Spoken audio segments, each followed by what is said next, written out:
Thank you for joining the Broadway Drumming 101 podcast with your host, Clayton Craddock. Welcome to Broadway Drumming 101. My guest today is Michael Croiter, the daytime Emmy Award winning Mike Croiter. Do you have your Emmy Award somewhere back there? I have them in the other room. I have a yes, I have them. You know, I went to somebody's office one time and I actually picked one of those things up. They're heavy, aren't they? They're heavy. They're really heavy. It's huge and heavy, and we have a few of them. You know, when you work on a TV show that's super popular. And what would that be, by the way? When you work on Sesame Street, what happens is, you know, you when it comes to awards season, it gets a lot of attention because it's so popular and it's so good, and we work our butts off on it. And there's not a lot of children's television programming that has a live band still, so it's kind of unique, and we win the Emmys a lot. You know, it's crazy. It's crazy. It's always fun, and it's always nice to be recognized and all that good stuff. Yeah. So you are the drummer for Sesame Street? Yeah, so I'm the drummer for Sesame Street, and I've been the drummer for Sesame Street for, we just started our 13th season. We just started season 53, and this band and this team started in season 40, 13 years ago. So I'm the drummer for Sesame Street, and I'm also the the song mixing engineer. So I mix all the songs for Sesame Street. Wow. What was your first musical memory? My first introduction to music, I think, in my life was my mom and my grandmother. My mother played piano, not a lot, but she played piano. But my grandmother was actually a piano teacher in Fort Lee, New Jersey. She taught piano and she taught accordion, so we would visit when we were tiny kids, and you know, there were all those instruments, and every once in a while my grandmother would play. So that was probably my first introduction. She, of course, was instrumental in me being a drummer, because when I was maybe 5 years old, I think, maybe 6, I was staying at her apartment in Fort Lee, and she said, let's go to the toy store. It's your birthday, or it's soon, you know, maybe your birthday's in a few days. Let's go to the toy store and you can pick anything you want. And I went to the toy store with her, and I saw this Smurf drum set way up on the shelf with Papa Smurf on the bass drum cover. And I was like, I want that. And she thought, oh my God, your parents are going to kill me, but okay, let's do it. So we got this Smurf drum set. We brought it back to her apartment and set it up, and the rest is history. Yeah, that was the beginning of it all. And I still have 2 pieces from that drum kit. Oh, really? Yeah. Did they have real drum heads on them? No, they were paper drum heads, but I remember those. And I can't really hit it too hard, that drum, but the cymbal that came with it is this old tin cymbal that sounds amazing, and I actually use it for Sesame Street quite a bit. Oh, really? Yeah, so at Sesame Street, there's a sound called grouchy drums. So whenever the Grouch is in a scene and there's any sort of groove, we don't use the actual real drum sound. We use what we call grouchy drums. And grouchy drums is like that tin cymbal, and then I grab a splash cymbal and a couple other metallic things. I put them on 2 floor toms, and I take 4 mallets with my hands, and I bash as hard as I can the tin cymbal and the splash cymbal and the floor toms, and that's how we get the Oscar the Grouch drum sound for Sesame Street. So, oh wow, that's my grandmother's cymbal that is 42 years old. That's on the show. It's pretty cool. That's cool. It's pretty cool. So when I play it, you know, and I hear it on the episode, and I mix it, you know, it's fun. I think of her, you know, it's cool. Did you start taking lessons shortly after getting the drum set? No, I started taking lessons in 4th grade. I actually wanted to play drums in the elementary school band, but Mr. Blumenthal said everybody wants to be a drummer, so we only let 6th graders be drummers. So you have to do something else. So I reluctantly played alto saxophone in the 4th grade band. But I loved watching the drummers, and I loved just seeing what they were doing. So, you know, my mom said, well, you don't need to play drums in the band. Why don't we just get you a teacher? You could play drums outside of the school, and then you could play saxophone in the school. And I thought, okay, that's pretty cool. Then 5th grade came, and once again, I said to Mr. Blumenthal, I really want to play drums. I don't want to play alto sax anymore. And he said, sorry, sixth graders only for drums. But my mom called him and said, how many students do you have that take private lessons outside of the school and the instruments that they're playing? And he's like, I don't know. I don't think I have any. And she said, well, my son, is taking drum lessons and he's not even playing drums in your band. So maybe that would be interesting, for him to switch to drums percussion, since he's taking lessons. And Mr. Blumenthal was all about it. He's like, wow, if he's taking private lessons outside of school, he could join the percussion section. And that's so fifth grade it started, let me think. Yeah, fifth grade. I went to the percussion section and then kept taking my lessons. And yeah. Do you still play sax? Or can you?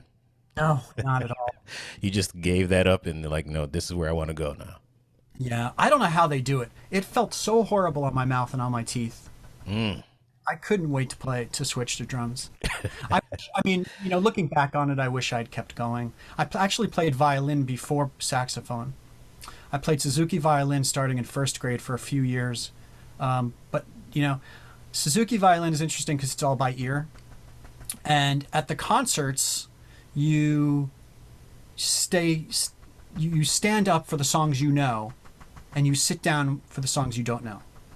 So pretty much every year I played violin, I would stand up for Minuet in G, Twinkle Twinkle Little Star, and a couple of others. And that's pretty much all I learned. I learned like 4 or 5 songs, and then I sat down for the rest. So violin was not so much fun for me. I really found my rhythm. I found my thing when I switched to drums, taking lessons and in the school. Yeah. Were there any drummers that you looked up to at the time? Well, when I was taking lessons with a guy named Phil Grice, he was in Westchester, where I grew up for the most part.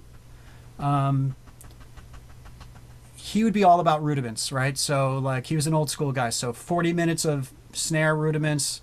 Then we would do 10 minutes of mallet sight reading on the xylophone. And then we would go to the kit for 5 or 10 minutes and play along to Buddy Rich big band albums.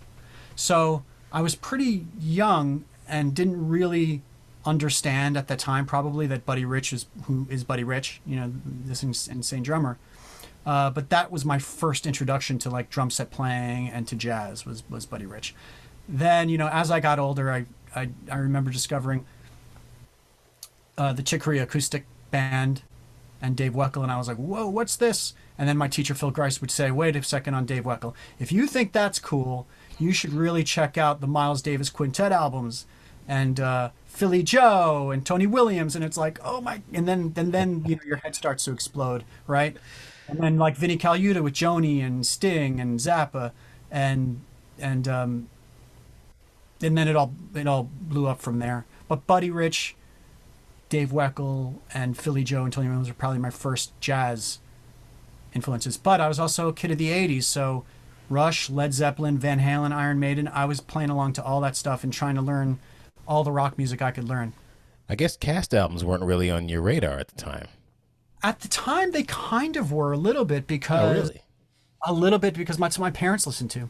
Oh, wow. So what cast albums, what musicals were you into? My parents loved listening to Fiddler. I remember that. We would listen to Les Mis when I was very young, in the house and car trips. My dad would, when he was driving long trips, would love to listen to musicals because he could sing along to. West Side Story.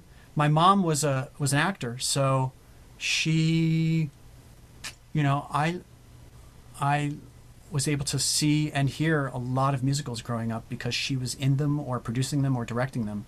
My dad did a lot of the technical work for my mom's shows. She ran a couple of regional theaters, community theaters. So I was, listening to all that stuff, but I was also really deeply entrenched in musical theater because of my parents. Did you ever think of having a career in theater at the time? I think so, a little bit. Yeah. I knew as I was getting older, I knew I wanted to do this for a living. And I knew that theater would be an option. I thought maybe I'd be in an orchestra. That was like one of my first thoughts was like be in an orchestra and play musicals on the side kind of thing. But I always knew it was always on the radar. I always knew it was something that I'd probably want to get into. Yeah. Were there options of going to school for music, and is that what you did? Going to college? Yeah, I went to Syracuse University for my bachelor's degree, and I studied classical percussion there with a guy named Michael Bull. And then I went to Miami in Florida for graduate studies, and I studied with Steve Rucker and Steve Bagby and Ney Rosario and Keith Aleo. So it was like 2 drum set guys and 2 classical guys. And that was pretty amazing. That was a great couple of years. And I actually stayed there 3rd year because I was working down there so much. So I stayed 3rd year before moving to New York. I stayed and worked an extra year. And I had some really great gigs. I was the drummer for the Actors Playhouse in Miami. So I was doing all their musicals. And I was the 5th percussionist for the Florida Philharmonic and New World Symphony. So I was getting like the classical world and I was getting the show world. And I mean, it was incredible. It was incredible. As a matter of fact, when I moved to New York, a couple of people were like, why did you move here? There's not a lot of work here and you were working in Miami. Why would you leave that? I was gonna ask you that question. What made you decide to move to New York? Well, I'm from New York, first of all. So I always knew I wanted to live in New York. And I also knew, with my experience with the Florida Phil and New World Symphony, that although I loved playing in the symphony orchestra, I knew it wasn't something I wanted to do for a career. Not to mention the fact that it is so hard to get into a great orchestra. It's so competitive, right? So I thought, if I want to do shows, I really need to go to New York. I could do them here, but let's just see what happens. And it's not a foreign place, you're from there, so go give it a shot. You didn't want to play fusion like Dave Weckl or straight ahead jazz like Tony Williams? Or? No. I mean, I love playing that stuff, but no, it never crossed my mind that I would be like a jazz cat drummer, professional jazz drummer. Now, before we got on this Zoom call, I was telling Mike about the years when I had a lot of hair. I used to have dreadlocks that went down to my back, actually, and my girlfriend wants me to grow them back, and it's just almost impossible for me to do. But during the days that you were growing up, did you grow out your hair long and want to be in a band, like a metal band? Yeah. So I grew my hair long. I have hilarious pictures to prove it. I was in a band called Blind Man's Son, and the Son was S-U-N, not S-O-N. Okay. And we all met at Syracuse. We toured for a couple of years while still going to school. Put out an album. We were in the jam band scene, so we opened up for a lot of cool bands at the time. We opened up for The Roots. We opened up for Big Head Todd and the Monsters at festivals, all sorts of different cool bands. And then I had a horrible decision to make. At the end when I graduated Syracuse, they had all graduated already. They were about a year older than me, the band was. And they were like, basically a decision had to be made. Am I going to go to New York or to grad school, or am I going to be in a band, a rock band, and see what that life is like? And I chose go to grad school and not see what the band life was like. And I'm super glad I made that decision, because things turned out the way I wanted it to turn out for the most part. So you moved to New York, and the goal was to play in shows, or was it to just find work anywhere? No, to work in shows. So I actually got a gig before I moved to New York that took me out of New York for 11 months. So I flew to New York to audition for the Buddy Holly Story national tour. And I got the gig, and I basically moved to New York, and maybe a month later I was out on the road for 11 months with the Buddy Holly Story. So I got a gig right away. I was really lucky. And I came back from the Buddy Holly Story Tour. I got another great gig, a Vita in Europe. It was supposed to be Berlin, Barcelona, and Madrid, 6 weeks each.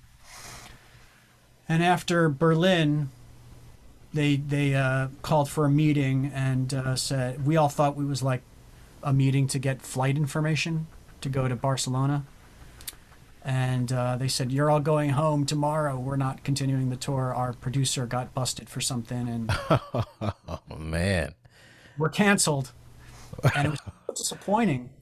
And so I came back and I was like, oh my God, I'm gigless. This is weird. And I'm in New York. And then I got a call to do, this was like one of those like, oh, this business type things, you know. I got a call to do a tour, national tour, luckily like within a week or two. And I got the call. The contractor was like, it's your gig. And then the next day he's like, I never checked with the music director. He had already talked to someone. You're not going out on this tour after all. So for a day I was like, oh, I have another gig. And then I didn't. And then it was, but that's what led me to doing a show at the Helen Hayes in Nyack. And that's what led to Avenue Q in a weird way. Oh, wow. So if the Evita tour had not been canceled and this other show had not fallen through, I would not have gotten my first Broadway show, Avenue Q, that I did for 7 years. So things really happen for a reason. That's what I learned at the time. A lot of people don't know and understand that when you're younger, sometimes when a door closes, another door opens. You tell me about getting Avenue Q. How did you wind up getting that particular chair? Yeah, it's kind of it's cool. One of those right time, right place things. I was doing the Sound of Music at the Helen Hayes with Lynn Schenkel. Oh, yeah. Yeah, and Lynn. So I had done, after I did the Buddy Holly Story tour, I did the Buddy Holly Story at the Helen Hayes for a couple of weeks. We did it there, and and the director said, hey, we're doing Sound of Music next. If you want, I could put your name in, you know, I could tell Lynn about you and maybe you could play Sound of Music as well. And he said, just so you know, her husband's a drummer, so he might want to do the gig. So if he does, then obviously you're not going to do it. Of course, that's Joe Moet. And I was like, wow, I hope this guy named Joe Moet doesn't want to do it, because I'd love to, you know, do the Sound of Music there. It's right outside of the city. And sure enough, Lynn called and was like, hey, do you want to do this? And I said yes. And it was pretty cool. Mary Mitchell Campbell was playing keyboards in that band. I mean, this is like many, many, many years ago. Pre-2005, whatever it was, 2003 maybe. Jan Williams, the late Jan Williams, keyboard. And so, you know, it was pretty amazing. So Stephen Aramis had done a show there right before Sound of Music with my older brother, Jeff. And Jeff's a lighting designer on Broadway. And he was the lighting designer for the show. And Stephen was telling Jeff about Avenue Q and saying that he's putting a band together. And Jeff said, you know, my brother's working with Lynn right now at the Helen Hayes. And Stephen said, oh, really? That's interesting. You know, have him call me. So I called Stephen and I said, hey, Mike, this is what I've done. And he's like, listen, I'm putting a band together for this off-Broadway puppet show. Send me a demo. I got to hear you. I mean, we have some people we're considering, but send me a demo. So I put a demo together of all like what I thought was my best recordings, and I sent it to him. And he called me a couple of days. He's like, I like the demo and you seem cool. Why don't you do this little off-Broadway puppet show called Avenue Q? And of course I was like, an off-Broadway puppet show? Is that really what I'm going to get myself into right now? But he invited me to see a run-through in the rehearsal room just before moving to the theater. And I've never laughed so hard in my life. I was just dying laughing. And I could sense the creative team behind me watching me to see what I would be laughing at and what I wouldn't be laughing at.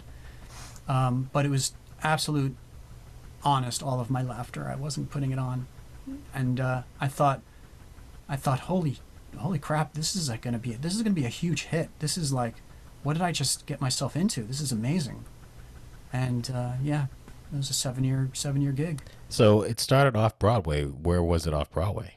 It started at the Vineyard Theater off Broadway, and there was 4 of us in the band then. And then when we moved to Broadway, they expanded to 6. Yeah. Wow, it's only 6.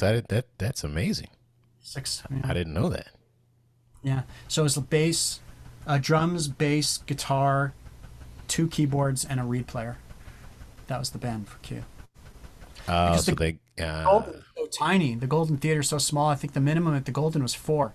So it's a Broadway show. We have a band of 6, and 2 of the band members were on the cut list the entire time. You know, they never exercised that cut them, but they were on the cut list. Wait, this is something new to me. What is the cut list? Yeah. So apparently, I don't know if it's still the case, but back in the day, when Q was open, all these theaters have that they have to use for musicians, right? And the Golden Theater's minimum requirement was to hire 4 musicians. You had to hire 4 musicians. So if you're above that number, which we were by 2, those 2 musicians are on what's called the cut list, meaning that the producers can cut those chairs at any time. Oh my God, really? Yeah. So when it moved off Broadway, they did end up cutting a couple of musicians after a while. They cut bass and guitar after a while. They brought it back to what the Vineyard Band was, to 4. So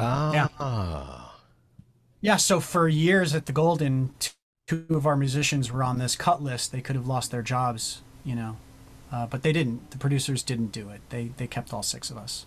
Now they would cut them because of poor sales, but wouldn't they have to? Yeah, like just a financial thing if they want to save a couple of bucks. Yeah, but it was a big, you know, Broadway show that was making lots of money, so they didn't cut them. You know, they didn't cut our bass and guitarist. Off Broadway, they did though. They ended up cutting them after a few months. So it started out at what theater again? Vineyard Theater. Vineyard Theater. Then it moved to Broadway. It was July 31st of 2003. Is that right? Oh my God. Yeah, that sounds right. Crazy. Yeah. Do you remember the reception that you guys got during that time? Yeah. It was like a huge hit. Everybody loved it, and you know, and we won the Tony Award, which was a total shocker. Yeah, you guys went up against Wicked, and everybody thought that Wicked was going to win, I guess. Yeah, everybody thought that, including the producers of the telecast, because when they announced Avenue Q, the graphic on the side of the stage said Wicked, and they had to like quickly take it down. So everybody thought Wicked would win, but we were fortunate enough to win, and that propelled us into a real long run, which was cool. That's great. Yeah. And that changed my life, obviously, because, you know, I had a big Broadway show. I was in-house at Avenue Q. Wow. And I was 26 or something like that. So all right. So another thing that people don't know, tell people what the in-house contractor does on a Broadway show. Sure. So the in-house contractor is responsible for, payroll. So the in-house contractor gets the payroll together and hands it off to the house manager or to the producer, one of the two. The in-house contractor makes sure everybody is there at curtain. Basically the in-house contractor, I tell people, is like the stage manager for the band. You're just responsible for all those people. And you get paid a little bit extra for that as well. You get a premium for it. You get like, is it 50% or double? I don't remember. 50%. 50%, yeah. So you get a 50% premium for doing that job. And you know, sometimes it's a hard job. Sometimes it's easier. At Avenue Q, it wasn't so hard. I was in-house on another show later, that doubled the amount of musicians. It was 12 musicians. And I was like, okay, now this is getting a little more difficult to handle payroll, because you're handling payroll for not only the regular player, but for all the subs as well. So if every regular player sends 3 or 4 musicians in, or I think you're only allowed to send 2 in a week. So let's just say every player, you have a 12-piece band and everybody subs out with 2 players that week. So all of a sudden that's 24 people on your payroll. And so it gets a little scarier. But then I did another show where I was not in-house, thank God, with over 40 musicians, and that poor in-house contractor, handling 40 musicians plus all the subs and all the issues and needs of everyone is rough. So it could be really fun and easy, or it could be really hard. Avenue Q was kind of fun and easy. July 31st of 2003, you left to do what exactly and why? When I left Avenue Q, it was because it moved off Broadway. Ah, okay. So basically, they pulled a meeting together with the band, and our music director, Gary Adler, said, we're moving to Broadway, off Broadway, who's in? And I was like, oh man, I don't know. At the time, I was getting busy with recording work, and I was getting busy with doing concerts, touring with people. I was doing a lot of shows with Chita Rivera, who I've been working with for, like 16, 17 years or something like that.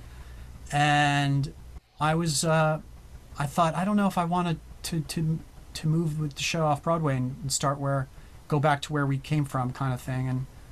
And my heart just wasn't in it anymore, honestly. And I had these great subs that could take over, and luckily Joe Horashevsky was willing and able and wanted to do it, and I said, Godspeed to Joe, and he took over. That was that. So you worked with Chita Rivera in a show called The Dancer's Life?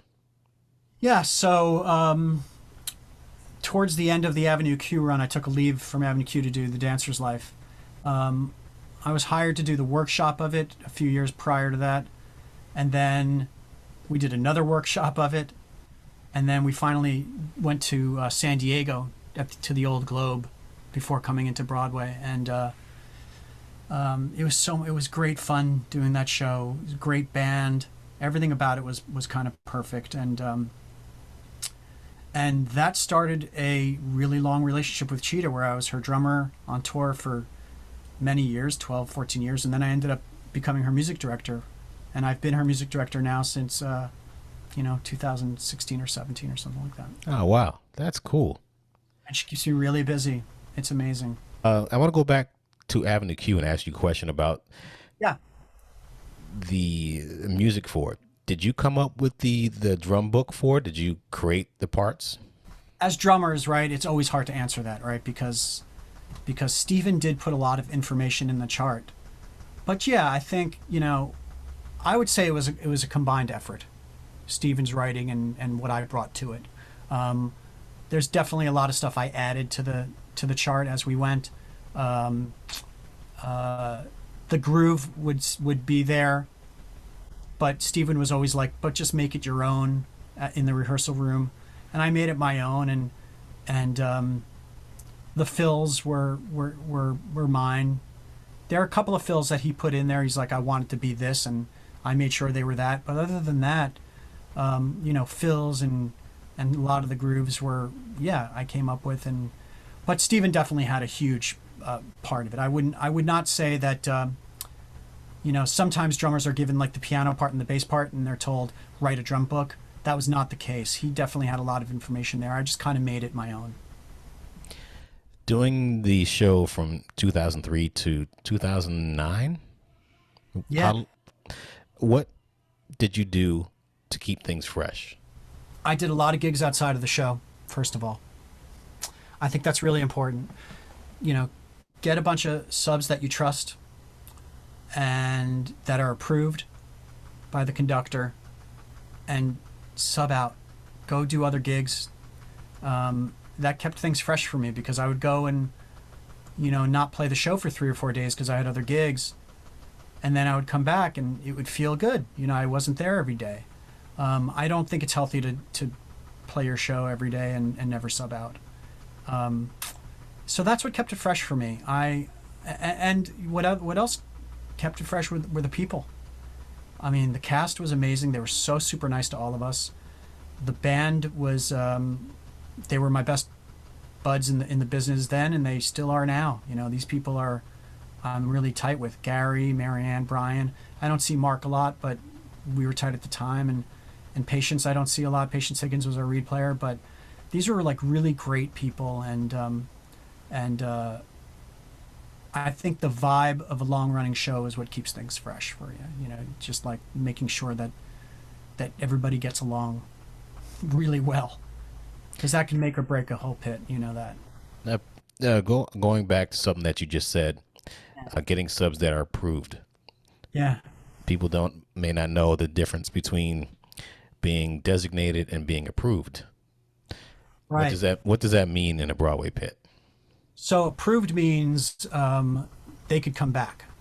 So your sub could come back and play a second show, a third show maybe a fourth show, and then the fifth show means a lot, because after the fifth show it's like, is this person designated, meaning can this person come in and play the show when, say, other people in the rhythm section are not there, when they're subs in the rhythm section, or if there's a sub conductor. So approved means you could come back, but there are some parameters, and designated means you're good. You could play with whomever, whenever, usually, I mean, when I was subbing, I think 5 or 6 shows you were designated after 5 or 6 shows or something like that. Did you ever have people that were approved and not designated at Avenue Q? No, that never happened. There were some people that it didn't work out in the long run for other reasons, but no, there was never anyone that was approved and not designated. And I don't remember there being someone approved and not designated for any of the books at Avenue Q. When people want to play shows and be a drummer on Broadway, and they do all the kind of things that are necessary to try to land a gig on Broadway, it's interesting to hear you say, you know what, it's probably not a good idea to do like 8 shows a week for an entire year, because you might get burned out. These people might want to just play shows, but then you're saying maybe you should take off and do something else. They're like, well, what else am I going to do? I came here to play Avenue Q or whatever new show. How do you reconcile those two competing interests? Well, I do think it's healthy. So create something for yourself. I think get out of that pit, and every once in a while, if you can, and if you have something cool to do, and let your sub play. It's good for you. It's also good for your sub. You know, it's hard to play a show once every 9 or 10 weeks because the regular doesn't sub out ever.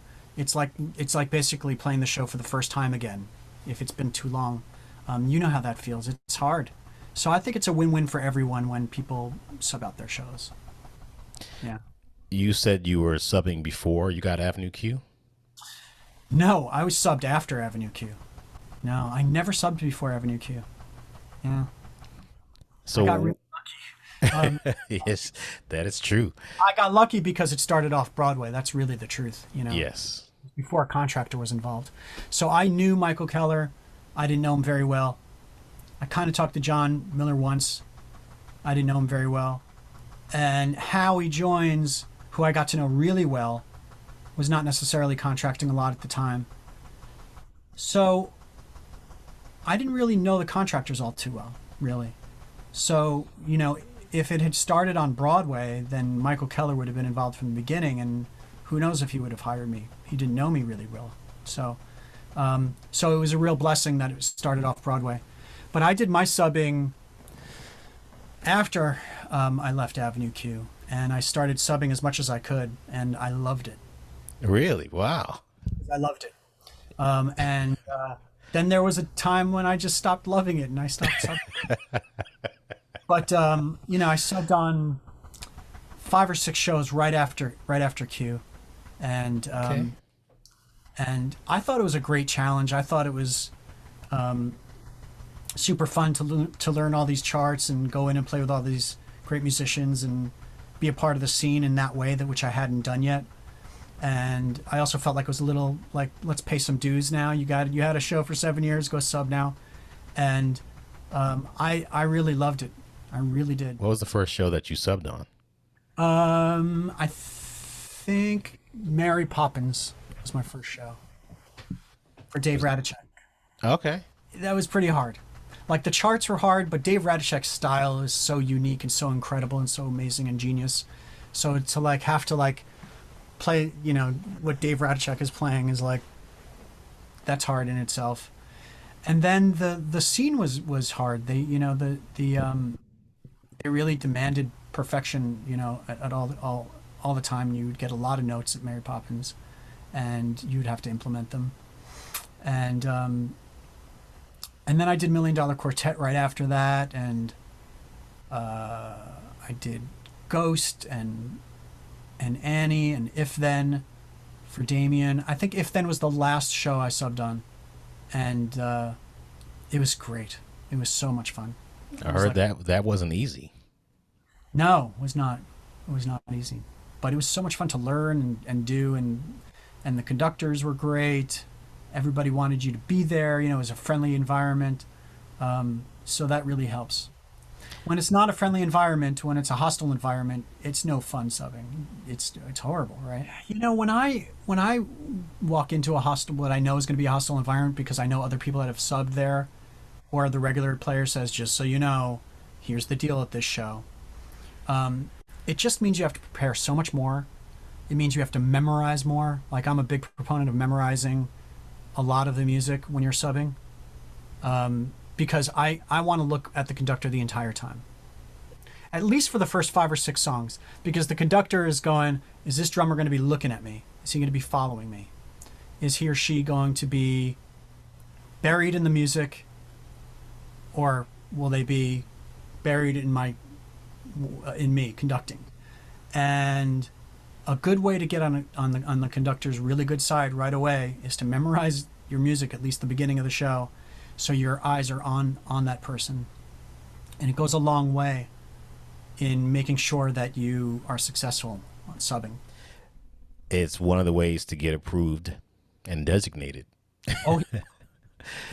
Yeah. The more you memorize and the more you pay attention to the conductor, the faster you'll be approved and designated. Absolutely. And they'll smile at you. They love the fact that you're looking right at them and that you've memorized those charts. I mean, it's just so important to do that. 2009, Avenue Q closes. You started playing percussion on a show called Brigadoon in 2010? No, actually. That's not you. I played percussion for Brigadoon. It was just a concert. Oh, okay. Like a live concert. Which was same thing with Oliver. Oliver, yep. All these were like live benefit concerts. Yeah. Yeah. And where were these? These were at certain Broadway theaters? Houses. I don't remember, to tell you the truth. It was such a long time ago. It's pretty crazy. But at the time, let's see, this was 2009. So at that time, I had already been playing Radio City for, since 2005. So that was my winter. I was subbing for Radio City for many years, and playing a lot of shows a week. So I had that kind of, I knew come November, December, I would have some work playing Radio City. Tell me about Radio City. I know it's different, a whole lot different from Broadway. How do you get involved in actually trying to become a sub for Radio City, or how do you audition? Tell me about the whole process. Yeah, now there's auditions. Back when I started in the group in Radio City, there were no auditions yet. So Tom called me, Oltakowski, out of the blue and said, hey, I need a sub at Radio City, and someone recommended you. And I went and I watched the book, and I was like, this book is crazy. I cannot believe this book. But the thing is, having that click, having everything click the entire show, with the bar numbers being fed to you, which, by the way, you could shut off if you want. I always kept them up a little bit.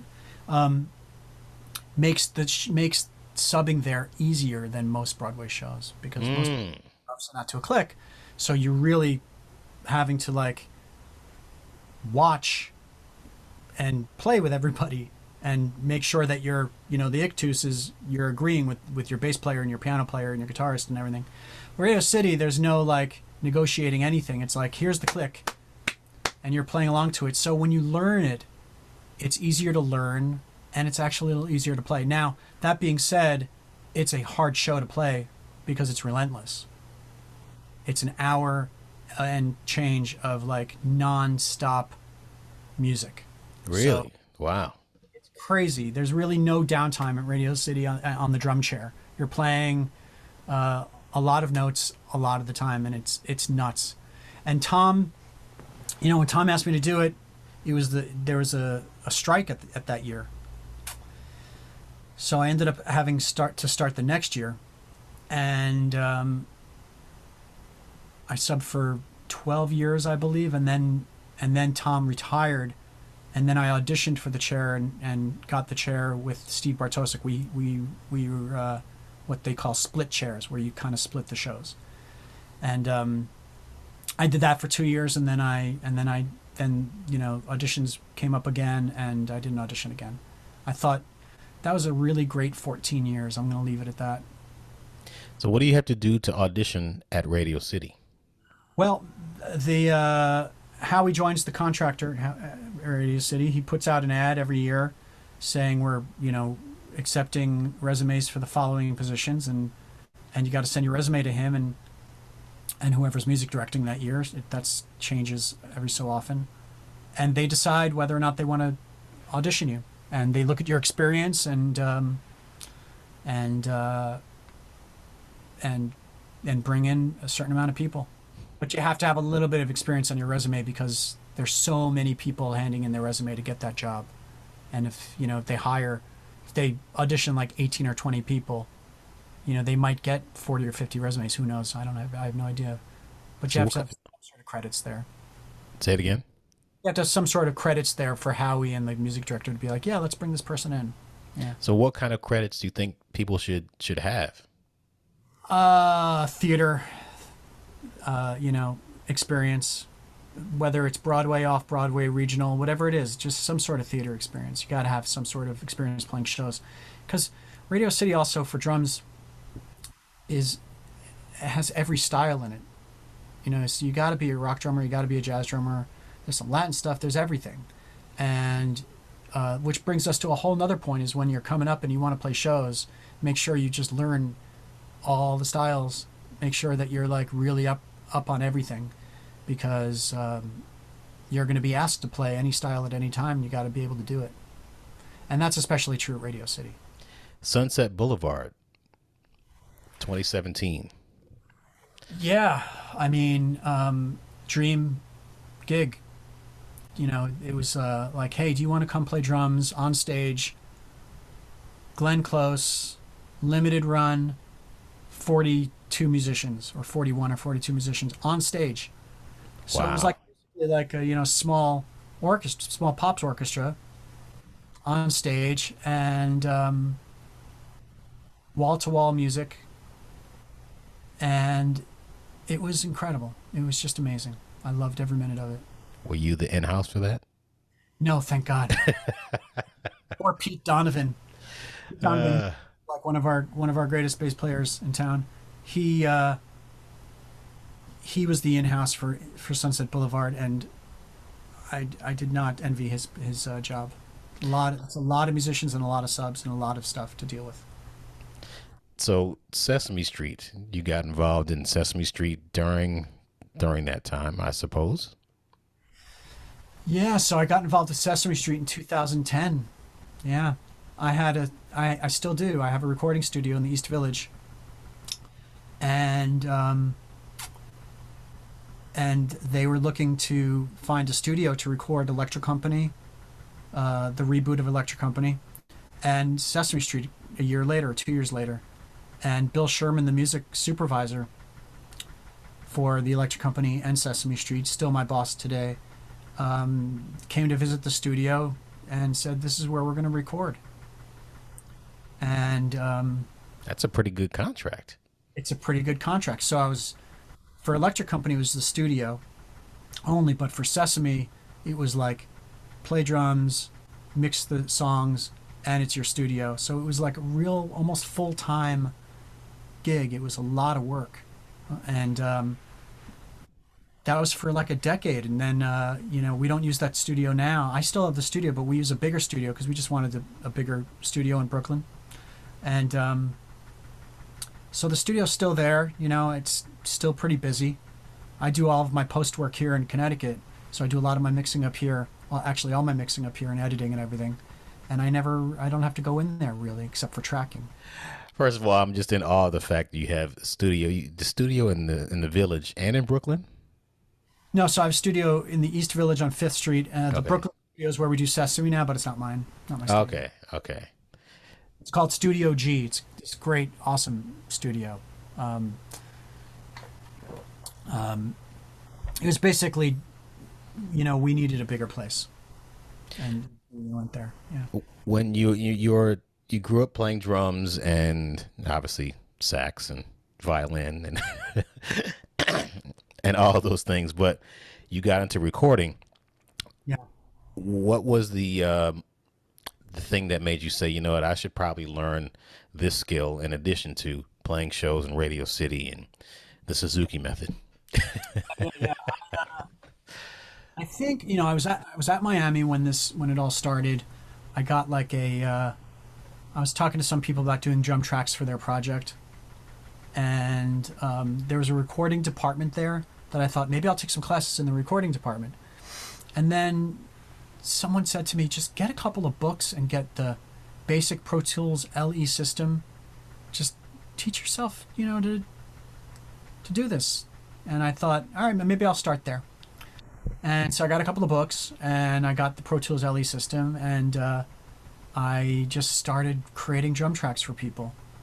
And that led to buying more gear, because it's a bottomless pit of gear that you have to get all the time. If you're in the recording business, there's just microphones and preamps and, all sorts of stuff, lots of plugins and just gear after gear after gear. So I just started going down that hole into that world of just collecting stuff.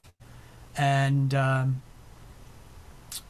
before I knew it, I was in New York playing Avenue Q and thought, Avenue Q is not going to be forever. And I don't know if I'll get another Broadway show. Who knows? I hope so, but who knows? But I really dig this recording thing, and I'm already mixing for people, and I'm already producing. So why not try to make this more of a thing? And that's when I found the studio in the East Village, and it was actually a hair salon that I turned into a studio. Yeah. And then, I got like some really big contracts right away. So right away I was doing a show called Johnny and the Sprites for the Disney Channel. And right away I was doing Electric Company right after that, and then Sesame Street after that. So, knock on wood, it worked out. And I really am pretty much self-taught on the audio side, the mixing and editing, and just took many years and a long time, but that's how it all happened. If you had to name top 5 drummers of all time, who would they be? I think I said them before, and I think I'm sticking to that. Tony Williams, Philly Joe Jones. Dave Weckl was a huge influence because I just wanted to play Spain, that groove on Spain and in the acoustic band album so badly. Tower of Power, Garibaldi was a huge influence, but really also I'm saying the Jazz Cats, but Neil Peart, huge influence. Alex Van Halen, I was trying to learn all of Alex Van Halen stuff. He's so good, he's so underrated. Nico from Iron Maiden, amazing. And Led Zeppelin. I listen to a lot of Led Zeppelin. I listen to a lot of John Bonham. That's more than 5, but I was about to say. I could name a dozen more that are influences. But yeah, I think those are the top ones, I would say. Your favorite musical to play was what and why? Oh boy, I think it's going to be Avenue Q. It was just so much fun to play every night, and and it kick-started my career. It got my studio open. It did so much for me. So my memories of Avenue Q are just so huge. But Sunset Boulevard, being on stage with all those musicians was pretty amazing, and of course, Radio City being what Radio City is when it comes down to it is so much fun, even though it's challenging and it can be grueling on a 2 or 3 show day. It's really a blast. What's Sorry, the most? Sorry, I didn't say one show there. But No, you're breaking the rules here. No, it's fine. It's sometimes you can't really just nail down one. Hard, yeah. Well, let me ask you another question. Yeah. What's the most important thing a drummer should know about being a success on Broadway? Breaking in, or once they've broken in? Breaking in. Breaking in. Okay. I get this question a lot. Don't rely so much on calling contractors. A lot of people just like, what contractors should I call? I have to tell Keller and Howie and Miller and Christy Norder and all these other, Jill. I've got to let them know I'm here and willing to do their next big Broadway show. It just doesn't work that way. The best thing you can do is get to know music directors and composers and lyricists. Do workshops, do readings, do all that stuff. Whatever you do, just try to meet. And now you could meet people on Facebook and Instagram and Twitter, and you could say to them, "Hey, I saw your show, or I heard your album.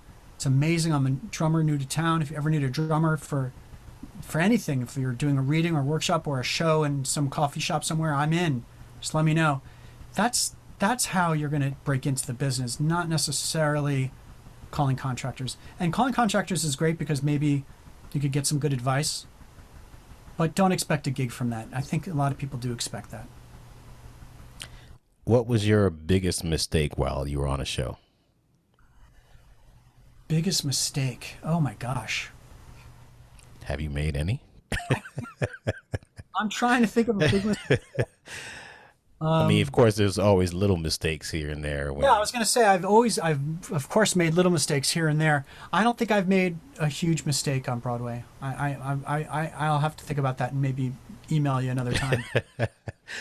I thought about that too, and I tried to do whatever I could to make sure I do a great job at the show, at any show that I was in, and not be sidetracked.